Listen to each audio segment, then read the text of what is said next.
Hi everyone, today we're in Cambridge, Massachusetts at the Cambridgeport Baptist Church. In 1881, the church that was on this site burned completely to the ground. And at the time of the burning, people claimed that they could hear wailings on the breeze, the sound of somebody shrieking in agony. To make it even stranger, 16 years prior, the church that had been on the site also burned to the ground, and people at that time also claimed to hear these sounds of torment and anguish. And at the time, they discussed a few different possibilities as to what this could be, and they settled on one legend going back to the very beginning of Massachusetts.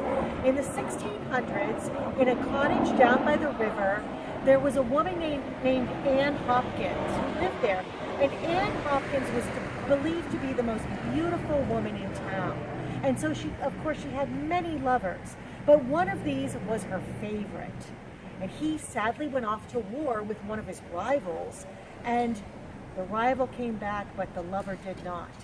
And the rival told Anne that her lover had died in battle, but she saw that he wore a ribbon that she had given to her lover as he went off to war, and it came to find out that this rival had killed her lover. And this put her off people altogether. She retired to her house, her cottage by the river, never to come out again. She didn't associate with the society at all. And as years went by, that did not work well for her. People often said that she could be seen riding a broom, followed by imps and cats. Slowly, they started to think she was involved in witchcraft, and one spring, a terrible sickness took over the town. And people started to whisper, is Anne Hopkins responsible for this? Is she a witch? And she got blamed for other things, a sickly cow. A thunderstorm came and hit the deacon's house, and that blamed it on her as well. Eventually, she was formally accused as a witch, and she was brought to this very spot where she was burned at the stake. And her final words were, "A curse of fire on this land forever."